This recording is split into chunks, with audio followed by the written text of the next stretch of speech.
हाँ हाँ मैं ही हूँ। ओहो, दानवीर कर्ण की तरह राजपाट त्याग कर गरीब क्यों हो गए आप? अब मैं आपको क्या बताऊँ पंडित जी, उसने जो मुझे झटका दिया, भैया ने मुझे घर से ही बाहर कर दिया। Oh my God. इसीलिए दिन में पीने का पानी बेच रहा हूँ और रात को सड़क पर इडली डोसा बेचता हूँ। और तुम्हारी फैमिली कहाँ है? बीवी पार्सल बनाती है और बच्चे चटनी बनाते हैं। Oh my God. पंडित जी, हमारे होटल में खाने के लिए एक बार जरूर आना। ये कैसी बातें कर रहे हो तुम? मैं तो कब से ही बता रहा था तुम्हें, ये रियल स्टोरी है सिद्धेश्वर जी, लेकिन आप नहीं माने। इसके अलावा ऐसे यूँ चुटकी बजा बजा कर ये मेरी स्टोरी बताकर मुझे चिढ़ा रहे थे। ये सब आखिर किया क्यों? अपने गाँव नहीं जा सकते थे? एक दुनिया अगर फालतू की बात करोगे तो अब भी तुम्हें अकल नहीं आई? अरे हीरो बनने के लिए मैं गाँव छोड़कर आया था तो उन लोगों को क्या जवाब देता, क्या कहता? पंडित जी, बॉलीवुड ने हमें बहुत कुछ दिया है, अब हमें भी उसे कुछ न कुछ देना होगा ना, वरना हजम नहीं होगा। मतलब इंडस्ट्री को गोद ले ही लिया आपने? गोद ले लिया मतलब 2-3 कॉमेडी सीन 2 रेप सीन करके चला जाऊंगा मत समझना। उसे, तुम्हें, भैया को, सबको एक ना एक दिन जरूर दिखाऊंगा, किसी को नहीं छोड़ने वाला। एक बात सुन लो, मैं बाहुबली 3 का हीरो बनकर दिखाऊंगा तुम सभी को। फिलहाल तो चलता हूँ, कैन देकर घर डोसा का आटा लेकर जाना है। Oh my God.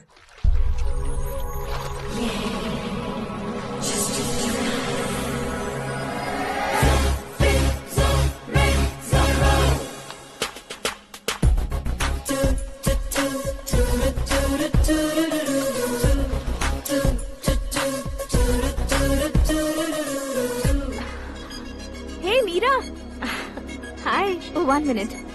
Yeah.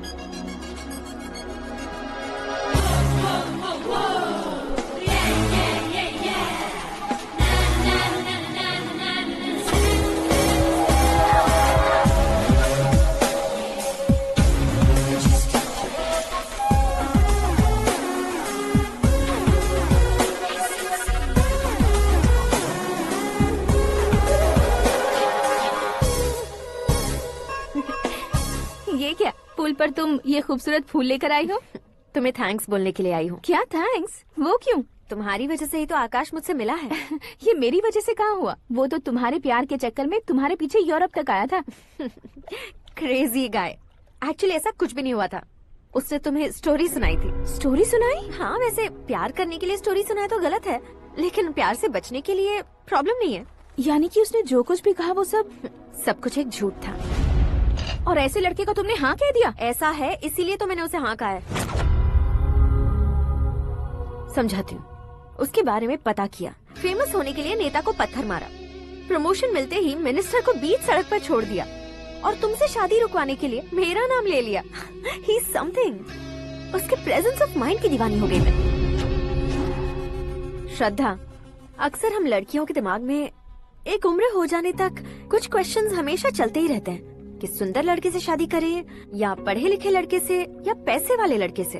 लेकिन आकाश से मिलने के बाद सारे सवाल के जवाब मिल गए कि अक्लमंद लड़के से शादी करनी चाहिए। यस, मुझे भी सारे जवाब मिल गए। मम्मी, हाँ? करण के घर वालों ने फिर से फोन किया था क्या? रोजाना दिन में 2 बार फोन कर रहे हैं। ओके कर दे क्या? कंफर्म उन्हें नो कह दो।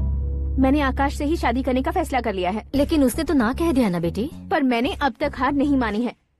आप ही बताइए, क्या उसे मीरा के लिए छोड़ दूं? डैड को कब का सीएम बन जाना चाहिए था, लेकिन उसके डैड ने मेरे डैड को रोक रखा है और अब वो मेरी लाइफ में इंटरफेयर कर रही है। वो मेरा है, आकाश को मैं हासिल करके ही रहूंगी। बहुत हो गया, तुम्हारी बकवास नहीं सुननी है मुझे। यही कि तुम्हारी उसके साथ लव स्टोरी है। तुम्हारे लिए कैसे कैसे रिश्ते आ रहे हैं तुम्हें पता भी नहीं है। पता है डैड, मुझसे जिसे भी शादी करनी थी वो मेरी रेंज से बाहर था। ऊपर देखिए डैड, आपको ऊपर क्या दिखाई दे रहा है? रूफ। मुझसे जो शादी करना चाहते थे वो रूफ की तरह ही थे। वहाँ लाइट, फैन और फॉल सीलिंग के अलावा और कुछ नहीं होता। उनकी जगह आकाश हुआ तो वो बिल्कुल अपने नाम जैसा है। उसके साथ बादल मिलेंगे, बिजली कड़केगी, मौसम बदलते रहेंगे, life will be thrilling you know. वो प्लेटफॉर्म पर रहता है तो आप ही उसे एक अच्छा प्लेटफॉर्म दीजिए, जस्ट फॉर अ चेंज। उसकी औकात नहीं है कि वो तुम्हारा हाथ पकड़ सके। क्या अलग है उसमें? इंसानों में काफी चीजें कॉमन होती है, चाहे वो रंग में हो, दिखने में हो या पर्सनालिटी में हो, पर एक चीज कॉमन नहीं होती, और डैड वो है दिमाग। और आकाश के पास जो दिमाग है वो मुझे पसंद है।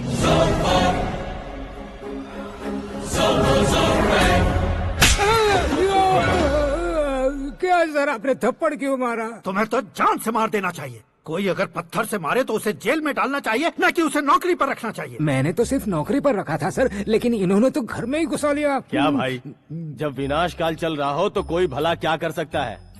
वो तो एक हीरो एंट्री मारता है और लड़कियां तिल मिलाने लग जाती हैं। मुझे तो सड़क पर छोड़ गया था, इसे तो बीच में ही लटका दिया है। आफ्टर ऑल एक कॉमन मैन से ज्यादा कुछ नहीं है वो, लेकिन उसके लिए एक चीफ मिनिस्टर, होम मिनिस्टर और विकास मंत्री बैठकर पंचायत कर रहे हैं। अगर आप चाहें तो रातों रात उसकी कहानी खत्म नहीं कर सकते क्या? कैसे खत्म करूं मैं? वो अब कॉमन मैन नहीं है, सेलिब्रिटी है। शहर का बच्चा बच्चा उसे पहचानता है। उसके ऊपर मक्खी भी भनकी तो SMS कॉन्टेस्ट रख देंगे चैनल वाले। सीएम ने मारा या होम मिनिस्टर ने मारा?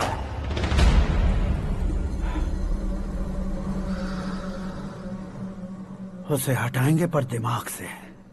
सुरेश कुमार सर। शास्त्री को फोन लगाओ। Hi, I am Arjun with lots of गुण। हाँ? इसी एक्सप्रेशन को बदलने के लिए यहाँ पर आया हूँ मैं। I want young young, you know what. Young पोरगी। चला, तुम्हारी उम्र कितनी है? यहाँ आने वाले लोग सवाल कम पूछते हैं, फिर भी जवाब मिल जाता है, समझा? 1 मिनट। हेलो, कहाँ पर हो शास्त्री? मैं तो फिलहाल मोक्ष का मार्ग ढूंढ रहा हूँ सर। अर्जेंटली गेस्ट हाउस पर आ जाओ। नहीं सर, मैं नहीं आ सकता। मैं अपनी पुरानी हिस्ट्री को नया कर रहा हूँ। तुम क्या पागल हो गए हो जो तुम मुझे मना कर रहे हो? इसको क्या बताऊँ, कैसे समझाऊँ कि मैं कहाँ हूँ? नहीं सर, सर मैं जहाँ हूँ ना वहाँ पे मैं। 5 मिनट में तुम यहाँ आ जाना, वरना टास्क फोर्स वहाँ आ जाएगी तुम्हें लेने। क्यों नहीं हो सकता सर? बताओगे क्या नहीं हो सकता? फैक्ट है सर, वहाँ शुक्र का चक्रव्यूह घूम रहा है। हम चाहे जिस दिशा में क्यों न चले जाएं, हमें शनि की दिशा में वो उठाकर फेंक देगा। उससे पंगा मत लेना, वरना एसिड से नहाने जैसा हो जाएगा सर। तुम तो कहते थे कि ऐसी कुंडली मेरे अलावा किसी की नहीं हो सकती। हम ऐसा ही सोचते हैं सर। मुंबई में भाईजान से बड़ा सुपरस्टार कोई नहीं, यही सोचते थे ना। लेकिन क्या उसे रणवीर ने ओवरटेक नहीं किया? ये भी ऐसा ही है सर। इसकी कुंडली भगवान ने नहीं लिखी है, उसने खुद लिखी है, और उसे ओवरटेक करना मुश्किल है। उसकी पावर को रोकने के लिए आपकी मैन पावर कम पड़ जाएगी। हम इतने बड़े पोजीशन पे रहकर भी उसका कुछ नहीं कर सकते सर। अगर आप उससे कुछ छीनना चाहते हो तो सॉरी सर, एक धर्म युद्ध प्लान करना होगा। उसे अधर्मता से जीतना होगा। सुरेश कुमार सर। उसके जन्म से लेकर अब तक का सारा बायोडेटा 24 घंटे में मेरे पास होना चाहिए। सर, ये उसका गांव है, ये घर है और ये फैमिली। कंप्यूटर साइंस की डिग्री हासिल की है सर। टीवी पर क्रिकेट मैच देखने के लिए एक बड़ी कंपनी का इंटरव्यू भी छोड़ दिया इसने। पेपर में नाम पाने के लिए मिनिस्टर साहब को पत्थर भी मार दी। हाँ, हाँ, वो देखिए सर, यहीं पर मुझे पत्थर मारा था सर। यहीं से उसका असली सफर शुरू हुआ और उसके बाद तो वो लगातार फेमस होता गया। उसके फैमिली मेंबर्स के बारे में बताओ। ये उसका बड़ा भाई प्रकाश नारायण और दूसरा भाई विकास नारायण। एक राजनगर के रेवेन्यू ऑफिस में है और दूसरा कॉलेज में लेक्चरर है। ये 2 भाभियां, ये उनके बच्चे, ये उसकी माँ सरस्वती देवी और ये उसके पिता जय नारायण। रुको रुको रुको, ज़ूम, ज़ूम, ज़ूम। तो ये जय नारायण का लड़का है।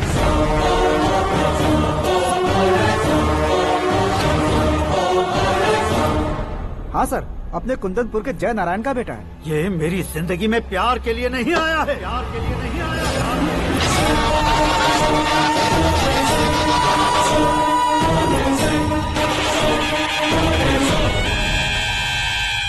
वो कोई प्रेमी वेमी नहीं है, सैनिक है। वो तुम दोनों को कुचलकर मुझ तक पहुंचाए कि मुझे कुचल सके। उसका शिकार मैं हूँ, निशाना मैं हूँ, गोल मैं हूँ। वो एक कॉमन मैन रहकर जो नहीं